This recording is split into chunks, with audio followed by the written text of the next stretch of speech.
Next topic है plan for building of railways. अब British क्या कर रहे थे, रेलवे बिल्ड करने के बारे में सोच रहे थे। क्या नीड आया है ब्रिटिश को, क्या रेलवे बिल्ड करने का क्यों सोच रहे थे? तो इसका मतलब क्या हुआ, रिवर और रोड है, ट्रांसपोर्ट, रिवर ट्रांसपोर्ट और रोड ट्रांसपोर्ट है, उसमें कुछ भी नेगेटिव्स इन लोगों को दिखने लगा होगा, है ना। तो अब देखो बारिश आ गया बहुत ज़्यादा, तो यहाँ पर पूरे पानी भर जाएंगे, तो यहाँ पर जो शिप वगैरह हो जो भी, हम यहाँ से लेके नहीं जा सकते थे, है ना। रोड में क्या है, पूरे अब टूटे फूटे पड़े हैं, तो ये रोड से भी जाना मुश्किल होने लगता था, फिर नहीं तो स्लो स्लो जाना पड़ता था, है ना। तो क्या है, इन लोग ने सोचा, अब ब्रिटिश सोचने लगा क्या, रेलवे बनाने के लिए। अब इनका नीड बता रहे यहाँ पर, road and river transport were slow, seasonal, unreliable, flood, dry seasons. क्या है, इन लोग सोच रहे थे, उन कोई भी हो अपना बिजनेस बढ़ाने के ही सोचते हैं ना। तो इन लोग जो ट्रेड कर रहे थे इंडिया में, अभी इन लोग का क्या है, ट्रेड बढ़ने लगा, बहुत ज़्यादा बढ़ने लगा इनका ट्रेड, बहुत बल्कि सामान ले जाने लगा। तो इनको क्या है, रोड और रिवर से ट्रांसपोर्ट स्लो ऐसा लग रहा था, स्लो जा रहे थे इनका ट्रांसपोर्ट, इनका जो ट्रेड है वो रिवर और रोड के वजह से स्लो जा रहा है, ठीक है। अब सीजन बहुत ज़्यादा पानी भर गया है या ड्राई सीजन आ गया है, तब भी इनका जो ट्रेड है वो स्लो चल रहा है। फिर इन लोग ने सोचा रेलवे आ गया, रेलवे आ जाएंगे तो क्या है, इनका जो ट्रेड है वो फास्ट चलने लगेगा, जल्दी इन लोग पोर्ट तक पहुंच जाएंगे और ये परमानेंट रहेगा, रेलवे क्या है, परमानेंट रहेगा। तो वो तो फिर इनका साथ देंगे, है ना, ट्रेड बढ़ाने के लिए इनके साथ देंगे, रोड के जैसा टूटा फूटा नहीं रहेंगे, या रिवर में बहुत ज़्यादा पानी भरेंगे तो रुक जाएंगे इनका ट्रेड, ऐसा कुछ नहीं होगा, रेलवे तो परमानेंट होगा। ये सोच के इन लोग ने रेलवे बनाने के कोशिश कर रहे थे, ठीक है। अब इनका बेनिफिट क्या है ब्रिटिश का, railway helped move goods quickly from ports to markets and vice versa. Means क्या है, रेलवे हेल्प करते हैं, इनका जो गुड्स है, जो क्या है, रॉ मटेरियल्स यहाँ से लेके जाते थे इन लोग, फिर बना के लेके आके यहाँ पर बेचते थे, और यहाँ से उनका यहाँ से गुड्स लेके जाना, यहाँ लेके आना, ये इनका जो पोर्ट के थ्रू होता था। पोर्ट में बहुत जल्दी इन लोग पहुँच जाएंगे रेलवे के थ्रू। ये इनका एक क्या बोलते, एक सोच था इनका, वन पॉइंट, फर्स्ट वाला पॉइंट है। सेकंड पॉइंट क्या था इनका, ब्रिटिश मैन्युफैक्चर्ड गुड्स है ईजिली रीच इंडियन विलेजेस। जो हमारी कंट्री है, कंट्री के अंदर तक इन लोग जा सकते हैं, अंदर जो रूरल एरिया से, विलेज से, बाज़ार से, वहाँ तक इन लोग अपनी जो मैन्युफैक्चर्ड गुड्स है, यहाँ से रॉ मटेरियल लेके जाके इन लोग मैन्युफैक्चरिंग गुड्स बनाते थे, वो गुड्स लेके आके इंडिया में बेचते थे, वो इंडिया के अंदर के रूरल मार्केट में, विलेजेस में, बाज़ार में बेचने के लिए सोच रहे थे इन लोग। तो वो ईजिली हो जाएगा किसके थ्रू, रेलवे के थ्रू, समझ गए। अब थर्ड पॉइंट में क्या बोल रहे हैं, रॉ मटेरियल्स लाइक कॉटन है, जूटे, तंबाकू है, could be brought to ports for export. इन लोग क्या है, पोर्ट तक ये लेके, ये सारी चीज़ें हैं, रॉ मटेरियल्स है, ये लेके इन लोग पोर्ट तक जल्दी पहुंच जाएंगे एक्सपोर्ट करने के लिए, लेके जाने के लिए, यहाँ से एक्सपोर्ट करने के लिए पोर्ट तक जो पहुंचना इन लोग का वेरी फास्ट हो जाएगा, किसके थ्रू, रेलवे के through. Port cities like Bombay, Calcutta, इनके अंदर भी अच्छे अच्छे मार्केट्स है उनके, ये बॉम्बे और कलकत्ता में ये पोर्ट सिटी है, वहाँ पर क्या है, पोर्ट बना हुआ था, तो इसलिए ये यहाँ पर भी बॉम्बे और कलकत्ता में भी इंटीरियर मार्केट पकड़ सकते हैं इन लोग। तो वहाँ पर भी मार्केट पकड़ेंगे तो बहुत ज़्यादा इन लोग का क्या है, ट्रेडिंग बढ़ेगा। ये सारी चीज़ें सोच के इन लोग ने क्या है, रेलवे बनाने का जो बेनिफिट इन लोग को समझ में आ गया, ये बेनिफिट सब मिलेंगे तो ये जैसा भी हो बनाने के सोचेंगे, है ना। नेक्स्ट है guarantee system. Guarantee system means क्या है, इन वैसे गवर्नमेंट के पास कोई वो नहीं था कैसे बनाएं ये सारे इतनी रेलवे वगैरह कैसे बनाएं, तो ये सोच रहे थे गवर्नमेंट ने क्या किया, ब्रिटिश इन्वेस्टर्स को चाहिए, गवर्नमेंट को ब्रिटिश इन्वेस्टर्स चाहिए था, तो उन्होंने क्या किया, गारंटी सिस्टम बनाया। गारंटी सिस्टम के थ्रू इन लोगों ने क्या किया, गवर्नमेंट ने जॉइंट स्टॉक कंपनी से इंग्लैंड का उनको दे दिया रेलवे बनाने का सारी जिम्मेदारियाँ। तो ये जॉइंट स्टॉक कंपनी ने क्या किया, उन लोगों ने बोल दिया गवर्नमेंट को हमें फ्री लैंड दे दो, हम जो भी कैपिटल हम इन्वेस्ट कर रहे हैं उसमें हमें 5% गारंटी इंटरेस्ट गारंटी चाहिए। तो इन लोगों ने क्या किया, लैंड भी इन लोगों ने फ्री ले लिया और 5% उनका जो भी कैपिटल उन लोग इन्वेस्ट कर रहे हैं उसमें से वो भी चाहिए। कब चाहिए, फेस्ड लॉसेस कंपनीज फेस कर रहे हो तो देना है, प्रॉफिट उन लोग पूरे उठाएंगे। The companies made high profits while India about the financial risk. जो भी कंपनी ये कंपनीज हैं उन लोग को कितनी प्रॉफिट मिलेंगे वो पूरा कंपनीज लेंगे, उन लोगों को कोई भी लॉसेस हो जाएंगे वो पूरा क्या गवर्नमेंट को देना पड़ेगा। तो इसी वजह से क्या है और क्या बोलते रिस्क में आ गया कौन, गवर्नमेंट। समझ गए। अब इसका क्रिटिसिज्म क्या हुआ है, criticism and changes. The system was criticised British parliament 1873। 1873 में ये ब्रिटिश पार्लियामेंट ने ये इसको ये गारंटी को क्या बोलते वो कर दिया, स्टॉप कर दिया, मतलब हमें ये मंजूर नहीं है, ये सारी चीज़ें हैं, ये सब बोलने लगा इन लोग ने, ब्रिटिश पार्लियामेंट ने बोल दिया। तो गवर्नमेंट ने क्या किया, गवर्नमेंट ने बोल दिया ये पूरा सारे कंस्ट्रक्शन वर्क है हम लोग करवा देंगे, तुम लोग कुछ मत करो। कौन, जो क्या बोलते हैं इंग्लैंड का कंपनी है उनको बोल दिया तुम लोग कुछ मत करो, हम करेंगे, ठीक है। गवर्नमेंट ने ले लिया अपने हाथ में।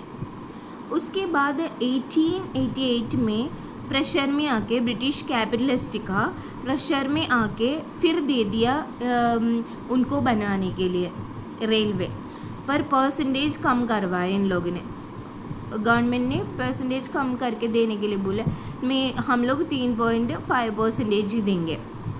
तो कंपनी फिर भी कंपनीज ने क्या किया, ह्यूज प्रॉफिट कमाया। कैसे कमाया, इन लोग ने झूठे वूटे बोल के हमें इतनी लॉसेस हुआ है, प्रॉफिट तो पूरे उठा रहे हैं उन लोग, उसके बाद भी हमें इतनी लॉसेस हो रहे करके उतनी पैसा फिर से गवर्नमेंट से ले रहे थे, तो हमें इंडियंस को लॉस हो रहे थे, है ना। लेटर डेवलपमेंट में क्या हुआ, on recommendation of the Acworth commission the guarantee system was finally abolished. ये गारंटी सिस्टम है उसको रुकवा दिया किसने, अकवर्थ कमेटी ने। समझ गए। Government took full charges of railway construction. उसके बाद गवर्नमेंट ने पूरा रेलवे कंस्ट्रक्शन अपने हाथ में ले लिया। Railway in India were build mainly British trade and profits. Railway क्यों इंडिया में बना रहे थे, ब्रिटिश अपनी ट्रेड एंड प्रॉफिट बढ़ाने के लिए, उनके प्रॉफिट के लिए बना रहे थे क्या, railway. The guarantee system ensured safe returns of British investors while India bore the cost. India के हाथ में से पैसा जा रहे थे और ब्रिटिश इन्वेस्टर्स को बहुत ज़्यादा पैसा प्रॉफिट कमा भी रहे थे। Later the government itself took over railway construction. Last में इन लोग के तंग आके क्या किया, गवर्नमेंट ने अपने हाथ में ले लिया पूरा कंस्ट्रक्शन वर्क। समझ गए इतना। Next topic, impact of railways on Indian economy and society. Indian economy में और इंडियन सोसाइटी के अंदर जो रेलवे आने के बाद क्या इम्पैक्ट पड़ा है, क्या क्या चेंजेस आया है। नेगेटिव इफ़ेक्ट्स देखते हैं पहले। फर्स्ट है exploitation by British. Exploitation by British means क्या होती है, जो ब्रिटिश है उन लोग ने हमारी इंडिया के अंदर से बहुत ज़्यादा सामान, रॉ मटेरियल्स लेके जाते थे, बहुत ज़्यादा मिसयूज़ किए थे इंडिया के रिसोर्सेस को। समझ गए। Railways mainly benefited the British companies. British company को ही बेनिफिट देते थे क्या, railways. And foreign merchants, foreign merchants को और ब्रिटिश कंपनी को। ये क्यों मतलब हमारे जो भी इंडिया के रिसोर्सेस है वो इन लोग लेके जाते थे, बहुत ज़्यादा बल्क के अमाउंट में लेके जाते थे, फिर वो मैन्युफैक्चरिंग करके वापस इंडिया के अंदर ही आके सेल करते थे, बेचते थे। तो हमें वो सारे सामान बहुत ज़्यादा पैसे में लेना पड़ता था। ठीक है, समझ गए। अब Indian bore the cost but gained little. India को बहुत ज़्यादा कोस्ट देना पड़ता था, बट हमें कुछ गेन ज़्यादा कुछ नहीं होता था, प्रॉफिट कुछ नहीं होता था, हमारी लॉस बहुत ज़्यादा होता था, हमसे बहुत ज़्यादा पैसा जाता था ना, हमें कुछ गेन करने को नहीं मिलता था, कुछ बहुत ही कम अमाउंट मिलता था हमें। ठीक है। अब एक्सप्लॉइटेशन बाय ब्रिटिश मतलब क्या हुआ, ब्रिटिश लोगों ने हमें कितना मिसयूज़ किया है। रेलवे को यूज़ उन लोगों ने ज़्यादा किया है उनके बेनिफिट के लिए, जो सामान इंडिया के अंदर से रॉ मटेरियल्स लेके जाना और वो फिनिश्ड गुड्स लेके आके इंडिया में बेचना, ये चीज़ के लिए ब्रिटिश कंपनी यूज़ करते थे रेलवे को, और फॉरेन मर्चेंट यूज़ करते थे, उनके जो सामान है सरप्लस अमाउंट ऑफ गुड्स वो लेके आके इंडियन मार्केट्स के अंदर बेचने के लिए उन लोग रेलवे यूज़ करते थे।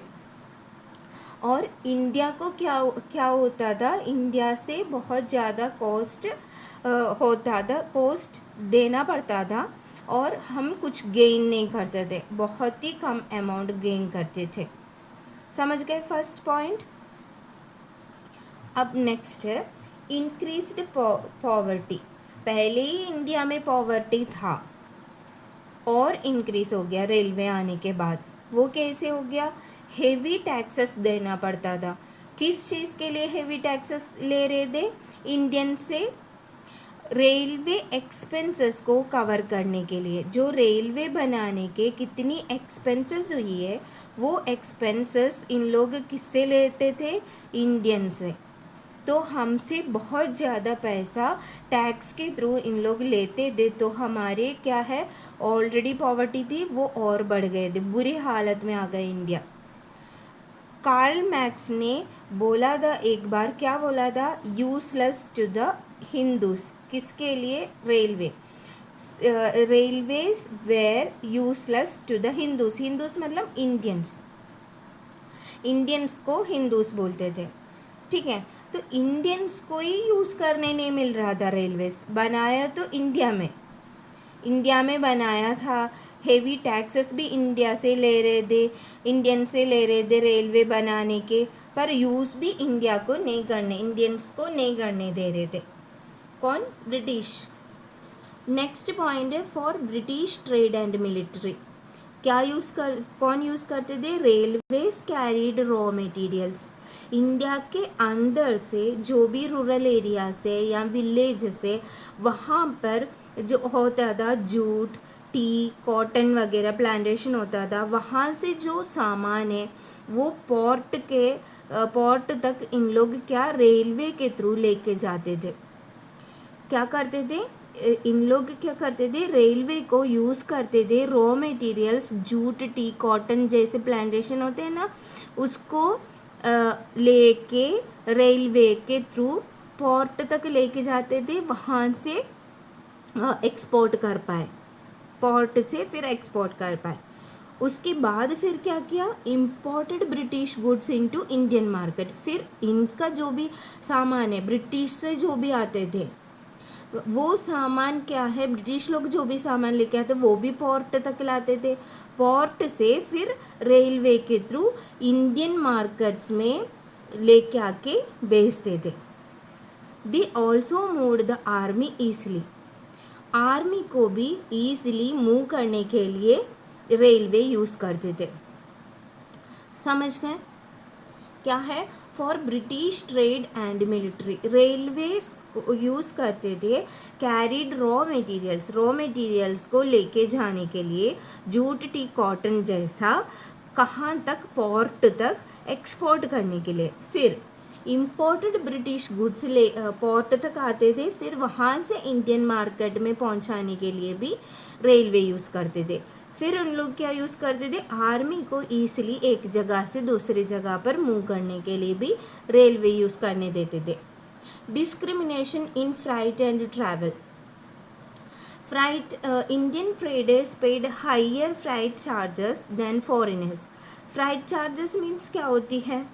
फ्राइट चार्जेस ये होती है, एक तरह की एक फ़ीस होती है जो मुझे मेरे सामान बेचना है, तो उसके लिए मैं क्या एक जगह से दूसरी जगह तक लेके जाने का पैसा, और वो उठा के गाड़ी में रखने के लिए कोई लेबर चाहिए होगा, उनको जो पैसा दिया, वो सारे पैसे को मिला के फ्राइट चार्जेस बोलते।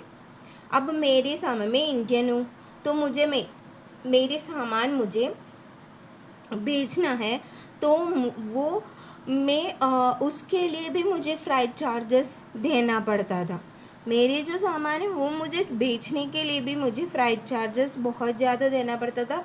ना फॉरेनर्स को कुछ देना नहीं पड़ता, ना फॉरेनर्स उनके सामान लेके आते थे, वो निकाल के बाहर, गाड़ी से निकाल के बाहर रखने के लिए भी पैसा देते थे, ना वो लेके आने के लिए गाड़ी का जो चार्ज होता था वो भी नहीं देना पड़ता था, कुछ नहीं देना पड़ता था। पर मेरे जो सामान है, मुझे यहाँ कॉटन बेचना है या टी बेचना है, कुछ भी बेचना हो, तो मुझे लेके जाने के भी पैसा देना पड़ता था, सारे पैसे मुझे देने पड़ते थे। उसको बोलते हैं फ्राइट चार्जेस। जो कॉस्ट होता है, एक तरह की एक फ़ी होती है जो हमारे सामान बेचने तक कितनी पैसा खर्च होता है, उसको बोलते हैं फ्राइट चार्जेस। ठीक है। अब इंडियन ट्रेडर्स को बहुत ज़्यादा पैसा देना पड़ता है चार्जेस, फॉरेनर्स को नहीं देना पड़ता था। Indian passengers faced discrimination in higher travel classes. India को बहुत ज़्यादा नेग्लेक्शन फेस करना पड़ता था जो रेलवे में ट्रैवल करते टाइम। बहुत ही मतलब हायर ट्रैवल क्लासेस होती है, इंडियंस को उसमें एक तो बिठालते नहीं थे, दूसरा बिठाल दिया तो उसमें भी उन लोग इतनी नेग्लेक्ट करते थे, अवॉइड करते थे इंडियंस को। Next, dependence on Britain. Engines and other parts were imported from Britain. जो रेलवे के ट्रेन वगैरह बनाने के इंजन्स हो, पार्ट्स हो, वो ब्रिटेन से लेके आते थे। उसका पैसा किसको देना पड़ता था? इंडियंस को देना पड़ता था। Indians were not given high posts, only 10% jobs were open to them. Acworth commission के थ्रू हमें पता चला है ये चीज़। फर्स्ट पॉइंट क्या है? इंजन्स एंड अदर पार्ट्स लेके आते थे कहाँ से? ब्रिटेन से। तो उसमें भी इंडियंस को बहुत ज़्यादा पैसा देना पड़ता था। इम्पोर्ट करते थे ना, तो इम्पोर्ट के लिए वो पैसा हमें देना पड़ता था। उसके बाद ये Indians were not given high post means railway में जो भी जॉब अपॉर्चुनिटीज़ होते थे उसमें कोई भी पोस्ट इंडियंस को नहीं मिलता था, कोई हाई पोस्ट नहीं मिलता था। Only 10% jobs were open to them. Only 10% jobs ही अपन को मिलते थे इंडियंस को। बनाया कहाँ पर? इंडिया में। यूज़ किसको करने नहीं दे रहे? इंडियंस को करने नहीं दे रहे, पूरे ब्रिटिश लोग ही कर रहे थे। समझ गए इतनी चीज़ें? नेक्स्ट है पॉजिटिव इफेक्ट्स। रेलवे आने से अपना जो इंडिया में क्या मेरिट मिला है अपन को, क्या चेंजेस, पॉजिटिव चेंजेस क्या है? फर्स्ट पॉइंट है unity of India. Railways connected different provinces. एक जगह से दूसरी जगह को कनेक्ट करने के लिए रेलवे हेल्प करते थे। Creating cultural and social contact across regions.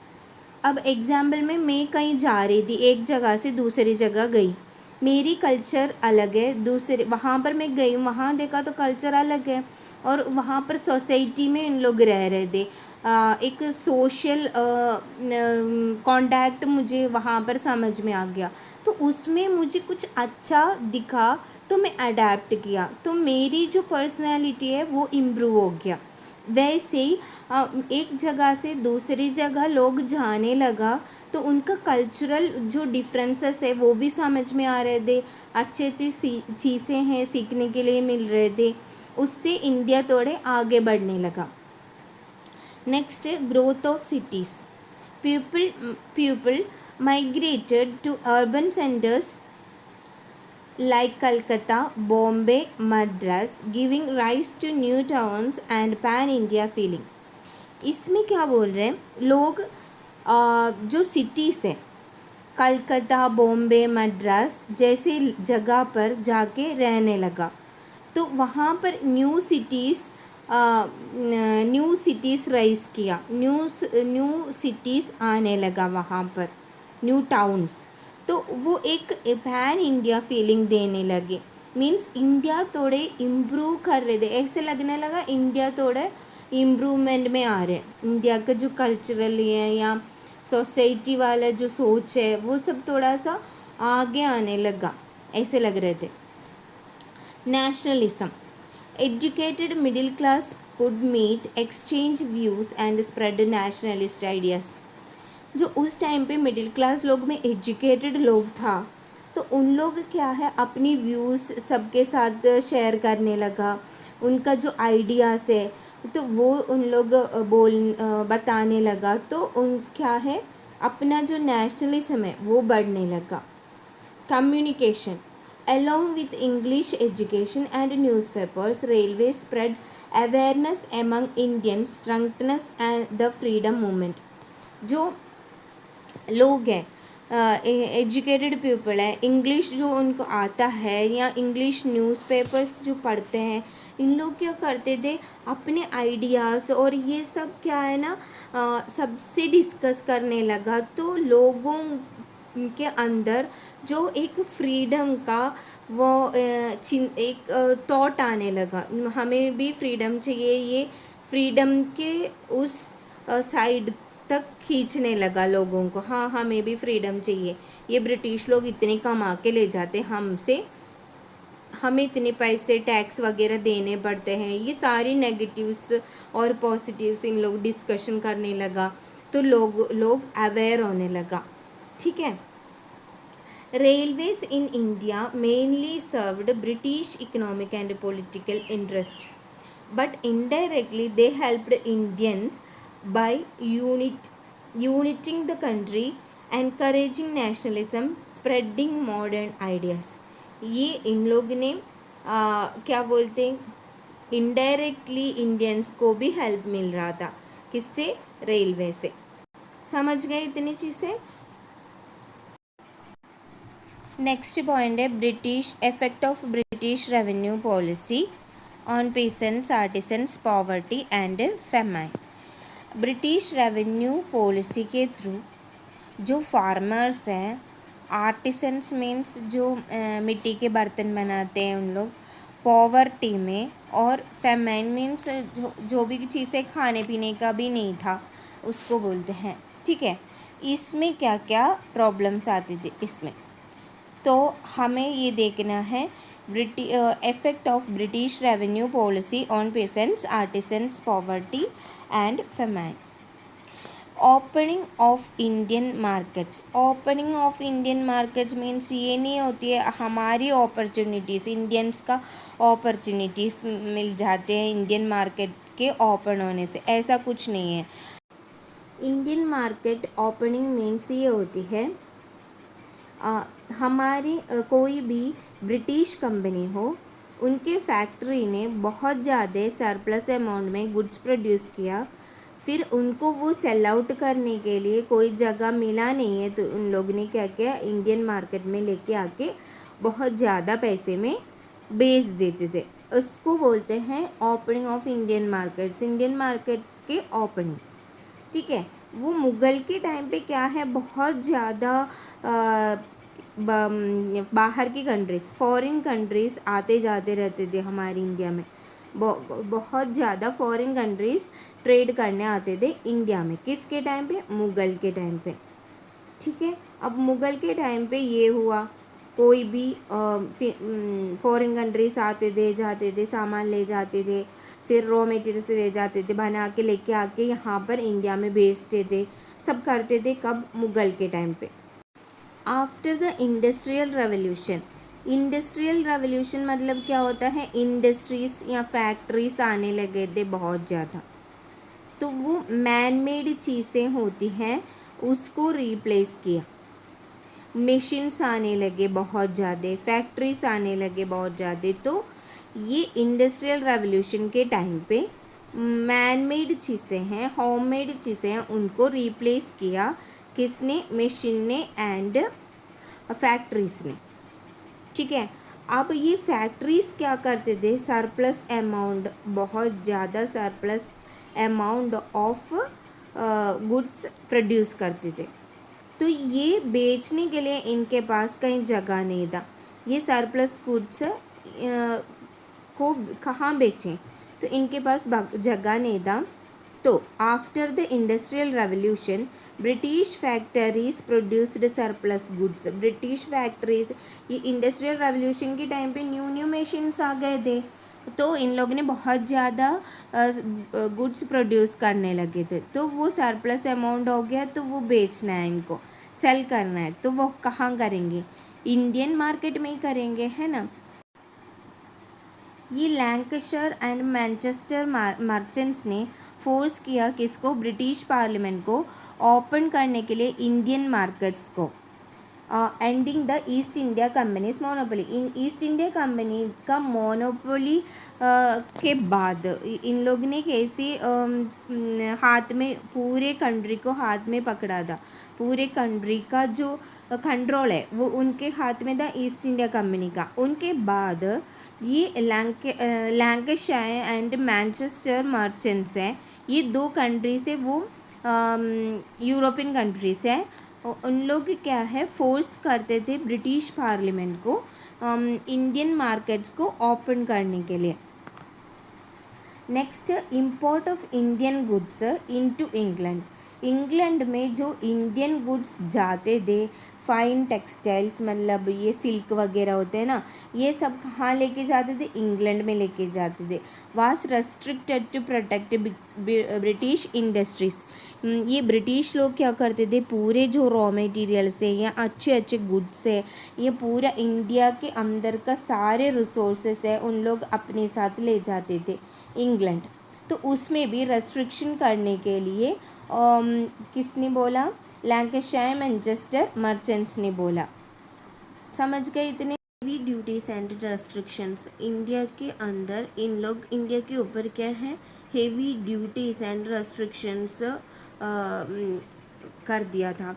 Means क्या है, इंडियन गुड्स को बहुत ज़्यादा एक्साइज ड्यूटीज़ देनी पड़ी थी इंपोर्ट करने के लिए या एक्सपोर्ट करने के लिए। इंडिया को अपने सामान बेचने के लिए या इंडिया में सामान लाने के लिए इंडिया को बहुत ज़्यादा ड्यूटीज़ देने लगे थे। और इंग्लैंड के मार्केट्स में इंडियन सामान को इन लोग ने क्या किया था, इंडियन गुड्स को बैन किया था। इंडियन सामान को कुछ भी इंग्लैंड में नहीं बेच पाए। एग्जाम्पल में दिया है, duty on Indian calico increased from 18% to 67.5%। Duty इतने, मतलब हेवी एक्साइज ड्यूटी बोला था ना, ड्यूटीज़ इतने बढ़ा दिए थे, मतलब इंडियन जो सामान था, इंडियन क्लोथ्स है, समझो इंग्लैंड में बेच रहे थे अपन, तो वो पहले 18% देना पड़ता था, उसमें ड्यूटी चार्जेस या टैक्स बोल सकते हैं, पर उन लोग ने क्यों बढ़ा के 67.5% कर दिया था, इतने ज़्यादा बढ़ा दिया था, ठीक है। अब नेक्स्ट क्या है, import duty on Indian sugar was raised 3 times।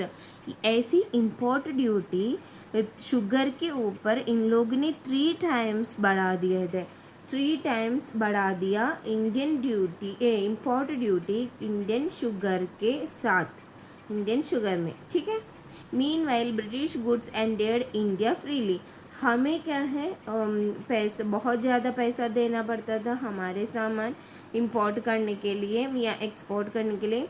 इन लोग का जो भी सामान है इंडिया के अंदर इन लोग एक्सपोर्ट करते थे, वो क्या है हम फ्रीली होते थे, उसमें हमें कोई भी पैसा नहीं देते थे।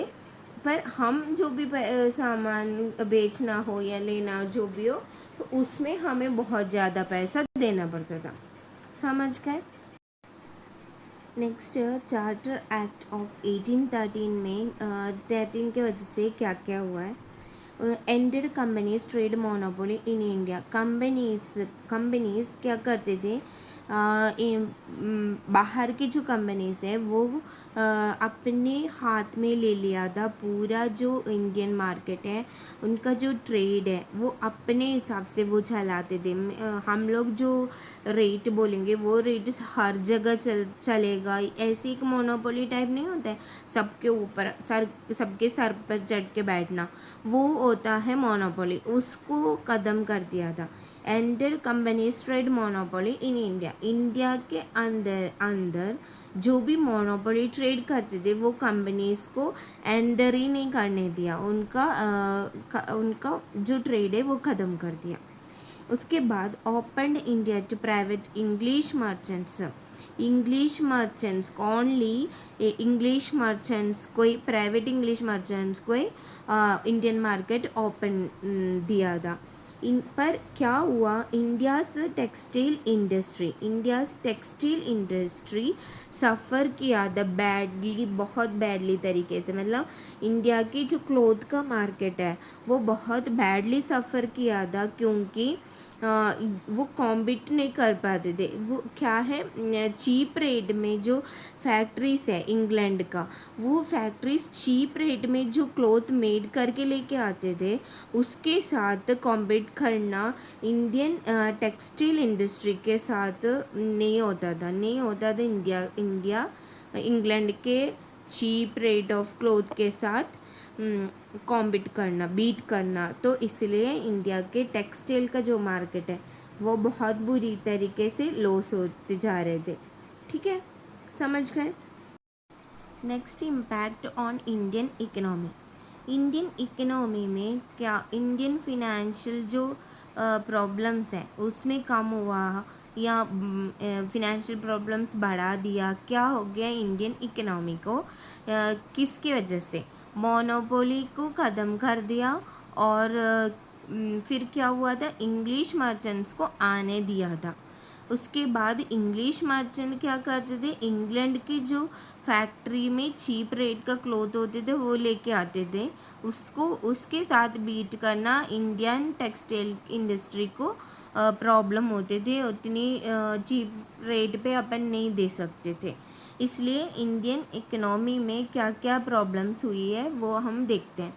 डी इंडस्ट्रियलाइजेशन, इंडियन हैंडीक्राफ्ट्स या स्पेशली टेक्सटाइल को कोलैप्स किया, मतलब बंद हो गया था, एक डिस्ट्रॉय किया हो गया था इंडियन हैंडमेड जो चीज़ें होती हैं उसको, और टेक्सटाइल का जो फैक्ट्रीज होती हैं वो हम इंग्लैंड के जो चीप रेट के सामान लेके आते थे, इसलिए हम उसके साथ बीट नहीं कर पाए थे, तो इसलिए हमारे जो मार्केट है इंडियन मार्केट वो कोलैप्स हो गए थे, डिस्ट्रॉय हो गए थे, बंद हो गया एक तरीके से, समझ गए। अब नेक्स्ट क्या हुआ, वीवर्स है, वीवर्स मतलब जो इंसान है क्लोथ्स को वीव करते हैं, तो उन लोग या आर्टिसंस मीन्स जो भी पॉट वगैरह मिट्टी का ये सब बनाते हैं, उन लोग उनका जॉब है वो ख़त्म हो गया था, तो उन लोगों ने शिफ्ट किया अपनी जो जॉब है ये वीवर्स और आर्टिसन का, वो शिफ्ट किया कहाँ पर, एग्रीकल्चर में, उन लोग जाके एग्रीकल्चर करने लगा, समझ गए। अब उसके बाद क्या हुआ, नेक्स्ट पॉइंट है industrial towns like Dhaka declined its population halved in 16 years, 16 years के अंदर उनके जो ढाका जैसा इंडस्ट्रियल टाउन है वहाँ की जो पॉपुलेशन है वो हाफ हो गए थे. India become mainly supplier of raw materials, cotton, silk, indigo, saltpeter, jute, तंबाकू जैसे मटेरियल्स हैं उनका ओनली सप्लायर हो गया था इंडिया. जो भी मैन्युफैक्चरिंग करता था वो सब इंग्लैंड से जो क्या बोलते हैं उसको चीप रेट का सामान लेके आते थे इंग्लैंड से. सो इसलिए इंडियन मार्केट का लॉस हो गया था, तो इंडियन मार्केट डिस्ट्रॉय हो गया था. ठीक है, समझ गए. इतनी चीज़ें हैं. Next, drain of wealth means हमारी जो भी वेल्थ होती थी, हमारी कोई भी संपत्ति होती थी, उसका ड्रेन होना मीन्स उनका सूखना. मतलब वो पूरा इंग्लैंड लेके जाते थे. अपने जितने भी इंडिया में वेल्थ हो या रिसोर्सेस हो, पूरा इंग्लैंड या ब्रिटेन अपने साथ ले गए थे. Land revenue collected by the company was partly sent to England as home charges. Home charges नाम से इन लोग ने जो भी लैंड रेवेन्यू, कोई भी लैंड में हम काम करते थे उसको सैलरीज, पेंशन्स, वार एक्सपेंस ऐसे नाम दे के इन लोग ने, ये कंपनी ने क्या किया, पूरे पैसा होम चार्जेस करके इंग्लैंड लेके जाते थे. पूरे land revenue collected by the company was partly sent to England as home charges. Home charges के अंदर क्या क्या आता है, सैलरीज, पेंशन्स, वार एक्सपेंस, ये सब ऐसे नाम देके होम चार्जेस बोल के इन लोग ने क्या किया, पूरे लैंड रेवेन्यू कलेक्ट करते थे. पूरे कंपनी ये सारे इंग्लैंड लेके जाते थे. Thus Indian wealth continuously drained to Britain. Britain में लेके पूरे इंडिया के वेल्थ है वो कंटिन्यूसली कहाँ जाते थे, ब्रिटेन जाते थे. समझ गए. शॉर्ट में देखते हैं क्या है इस पैराग्राफ में. British revenue and trade policies destroyed Indian handicrafts, increased poverty and forced India to depend on agriculture.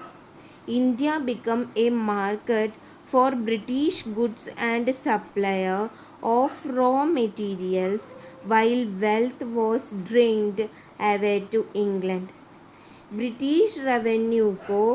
British revenue and trade policies, ये सारी पॉलिसीज़ है.